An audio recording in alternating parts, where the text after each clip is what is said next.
What's up, y'all? Back at it again with another video of Ask the Question. Today, our mission is simple. For one day, for Juneteenth to be as big as and bigger than 4th of July. The question we'll be asking today is, describe the Black experience in relation to the past, present, and future. With that being said, let's get to it. I'm Young Allah. Young Allah, isn't it? Rico. Okay, so I got one question for y'all. The question is, how would you describe the Black experience in America and Chicago in relation to the past, the present, and the future? Well, me, I've been racially profiled plenty times. I went to school in the South, so being down south is like kind of a lot of racism down there. You mean like the South Side or like the South in America? Alabama. Oh, okay. I grew up in Tennessee. Alabama. I know what you're talking about. I know what you're talking about. Yeah. So it's like they'll look at you sideways, and you'll come in a place, they'll look at you around like, you don't belong here. Yeah. You know? I know exactly what you mean. What about you? How you feel about it? Personally, I've been profiled just off tattoos, description, and people just like to basically write you off before they even know you. You know what I'm saying? So you'll let all this define me. You know what I'm saying? You wouldn't even give me a chance for real. Not you, but we talking about just white America. Yeah, no, I know exactly what you know what I'm saying? So today, Juneteenth is a special day, man. It's definitely bigger than July 4th because this is a consumer holiday. What do you see the Black community going into in the future? In the future, I see it getting better and I see it getting worse. The black community, no. See, I feel like this is a diverse community, but it's also a black community. But as far as like just the whole spectrum of black community, it's getting worse because propaganda, they want us to go down. They don't want us to go up. They don't want no more Black Wall Streets to put it on, give you a now. Honestly, me personally, I think the black community, we gonna turn a Superman. We gonna our superpower is gonna just erupt. Like, I think we gonna one day wake up and come to realization that our third eyes is gonna activate. Boom, engine gonna activate. Boom, gonna open that third all eye, that shit gonna activate from the sunlight. Everything is just. What do you think's gonna it's evolving. Everything is gonna evolve. So I feel like the black race, we may evolve. We may go through our negative challenges right now, but you ain't gonna continue and want to continue. Keep going through that. So you're gonna realize, like, I'm tired of this. I'm tired of this bull and then dog stuff right there. I'm tired of that. They're gonna wake up like, They're tired of that shit. And then once they realize, then that's when the actions take place. I don't feel like we're gonna go downward in life. I feel like we're gonna go upward. It's really like a mind thing and energy. Once we learn how to understand energy and learn how to understand control the mind, then nothing can easily manipulate you into the tricks that's going on with this white America or this racism, corporations, none of that type of thing. I don't want to do too much talking because you can't say too much, You can't say too much, yeah. I got one last question. What do you think the next step is to reach that level of like higher vibration that you're talking about, to where we don't even like see skin color, where it doesn't even matter, where you got black kids, white kids, brown kids in the same area? Because we live in Chicago. It's like one of the most segregated cities in the country. Hyde Park's special because you can look around, you'll see black people, white people, what's everyone. The first step? Yeah, what's the first step? The first step is to figure out who made it that way. Then once you figure out who made it that way, you approach them, and then you would talk to them, and then you communicate to them, and you come out with an understanding, and y'all negotiate the things and be like, what the fuck is going on? Like, why can't we just like squash this beef? Because it's really like a beef. That shit is a beef. So once we learn how to squash the beef, then that shit is all over with. So you got to talk to the political party of everything. People who are in political powers is the ones who controlling that shit. It ain't just the people that's walking down the street. No, the political power made it that way. So once the political power understand, and once they come to a realization, then we all gonna understand. What do I see it getting better? How I see it getting better is history, my brother. History. If people knew their history and knew the origin of certain things that's trying to get erased out this country, if they knew how great just brown people, black people were, and white people, they all great. We all great. But we gotta put the emphasis on us because Juneteenth is today. Oh yeah. And if people knew how great we were as a people, if they knew their history, because a lot of people, they just come up, like I said, racism is a tall act. And they stuck in their ego. They stuck in their ego. You're stuck in your ego because you don't want to feel like, oh, this person is better than me. Nobody's better than each other. Nobody. We susceptible to the same crime element, the same problems. We got the same everything, bro. How would you describe the Black experience in relation to the past, present, and the future? Past, present. Like I said, I'm 70 years old. We had more values, more morals about ourselves. We had more parenting. You had more people that was more caring about each other. I'm not saying that it was things when like kind of little shootings there, but if you heard about a shooting back then, man, that was new. That's new. Who did what? What time period is that? Like what? what era? Like the 60s, 70s, 80s? Oh, about the 70s. 70s. You know, I normally come in the late 60s, mostly the 70s, because I went to Kenwood High School. Mm. The people just different then. Just like you sitting down talking with me, that's Yeah. the way it was back then. Mm. There was no stereotype. There was sure there was jealousy and animosity. You know, that's part of life itself. Period. Mm-hmm. Yeah. Next question. I want to further like go off of that. So like, what do you think caused the change in the culture? What do you think caused everyone to kind of be sort of different than how it was back in the 70s? Media. Social media. When you came with the cell phones, and when you came with like I said, social media, the internet, um, that took a lot away from just being a person. Yeah. Someone it's like how many times you been in a restaurant and you're sitting there and you see people right there, right at the same table, Don't see texting that. each other. Yeah, you don't. Yeah. Oh, yeah, on the phone. Yeah, you see that all the time. You're sitting right here. Yeah, you see that too much. Nobody communicates anymore. You know, Mhm. nobody shows no humanity, love, or nothing to anybody anymore. You know, it's just like okay, whatever, that's fine. And like he's standing over there, instead of me saying, "Hey, Rich, what's happening?" Mm. I'm texting him. Mm. Nobody knows how to communicate anymore. Nobody has no more kind of harmony. I mean, love or passion. No, I agree with that. I can see Nothing. that. Why should if you and I fall out, why should I go home and get a gun?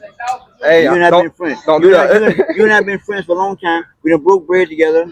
Probably spend night at each other's house, Mm. partying, just that and carrying on. Why should I do that? Because what? A disagreement? See, they don't know how to communicate. They I don't see. And see, you know what? When you start saying, "Well, go in and read," they don't know how to pick up a book anymore. They don't know how to pick up a book. It's all on TikTok. It's all on Instagram. You just scroll, get information like that. Yeah. And it's such a saturated form of information. Yeah. Yeah. So with that being said, where do you see the black community going into the future being like? Oh, man, that's a good question. Damn good question. uh, if it continues like it's going with the internet, just my opinion as a 7-year-old man, doomed. Doom. Because it's what you got, what you don't have. If you don't have this, I don't care. What about programs? I got mine. Get yours. Poor people. You got a clown in the White House Yeah. that's helping you do this, and the black community have to stop looking for somebody to give them something. Start creating something. I got a surprise for y'all. You know what I mean? Something on my mind. This place has a special place in my heart. You have no idea, guys. I make T-shirts. You know, I consider myself an artist, but this place is one of the reasons why I became an artist, and it's called the Silver Room. The Silver Room, man, to me, it's made of gold. You know what I mean? The Silver Room, I love it so much because not only they have artwork, not only they shout out artists, not only they put the artist first, but when I walk in there, it's a true representation of Chicago. So I'm gonna take y'all there. I'm gonna take y'all to one of my favorite spots in the city, and you guys are gonna love it. All right, y'all. So we're at Silver Room right now. This is my first time really coming here. I've been hearing a lot of things about this spot. It's in Hyde Park off of 53rd Street. So we're gonna walk in right now and see what exactly they got in here.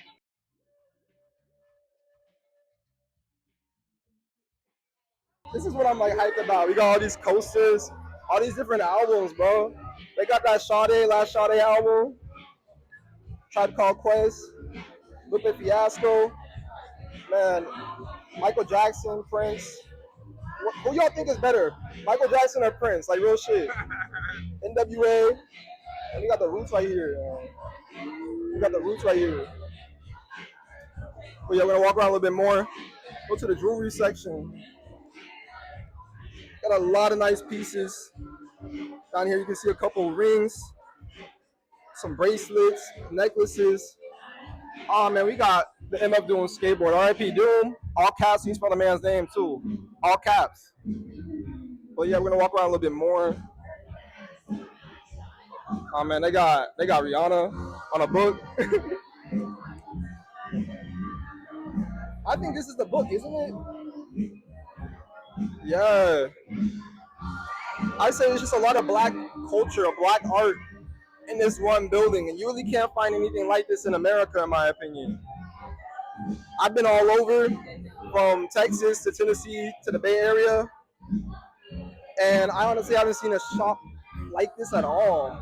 This is like the epitome of a shop for black art. Like this is what if I'm trying to like, open a shop that's showing off black art and culture, I tap in with this place. All right, so can I get your name? Beyonce Scott. Beyonce Scott. Okay, for sure you're driving the government. And that's for all that. Okay, but my question basically is this: how would you describe the black experience in relation to the present, the past, and the future? I would honestly say in the past, we have been taught a lot of things about ourselves, such as, minuscule things as us being slaves and just always being pretty much just at the door stool of someone else. But before that, we were kings and queens. And I think that's really important. It's something that we highlight. They call it like ancient Egypt. It's called ancient Kemetic. So even then, I think we still reflect that in our culture with the gold that we wear, the gold teeth, the gold earrings, even the jewelry, the bangles, all of that stems from our past during that time. Even if we don't know it, we're still subconsciously like participating in it. So that's what I would describe it as. In the past, and Yeah. how would you talk about it in relation to today? Being black today, how does that, kind of impact you? How does that impact me? Honestly, as a young black woman, it is very desensitizing. A lot of the times when I feel like emotional things, it's like, oh, you should be strong and you should feel this way. We're told how we're supposed to feel instead of space being created for black women and black men, honestly. And so that's kind of why I spoke on us being royalty in the past, because a lot of times we forget that and we allow people to define our worth, define our truth, define things that really are not important to who we are in essence. Mm-hmm. That makes sense. Could you probably go into more depth on the like sort of emotion, people telling you how to feel? Absolutely. I would say in that aspect, just going through things, life be life, and I've experienced evictions, I've went through breakups, little things that people would look at as being little, but to me they were big. And because another person's perception is saying, oh, you can get through that, it's kind of like my feelings are dismissed and invalidated. And like I said, it's no space created for me where I can go into a healing space and feel seen and feel heard and validated in that way. It's like the strong black woman archetype that everyone just kind of perceives on every single black woman in America. I'm assuming that's what you're talking about. Yeah, That's real though. Especially living here in Chicago is definitely something that I think is normalized because we live in such a fast-paced culture, but that's the truth. I see. And what do you see that going into the future? How do you see all this sort of working in the future? In the future, honestly, I will say that because more men are starting to become more emotionally intelligent and women as well, I do feel that more safe spaces will be created, not just in our own interpersonal circles, but we're seeing it like people are having different events for yoga, sound healing, just different things to really help you connect with yourself. So I do feel like that's where it's going. We have a lot more evolution, but I can see that in the end goal of it all. Mm-hmm. That's great. That's great. And sort of, I think I'll ask like one last question. What do you think the black community needs to like really do going into the future to really ensure, this archetype that you're talking about of this, strong black woman is kind of diminished and everyone's kind of supported equally on an emotional level? What I would honestly say is to remember that we all have a left and right brain, meaning that we all have masculine and feminine properties within us, and to remember to value that no matter if you're a woman talking to a man and vice versa. Men out there, be more sensitive to women, and women same to men. Be willing to listen to their logic because they do be logicking. But just be willing to hear the logic, which is the man, and the emotion, which is the woman. I think that's how we can overall evolve as a people. So we're at the Palmatory right now. There's a Juneteenth market going on. We're going to walk around, see what's up, what's going on, and maybe you can ask people the question. So let's get to it.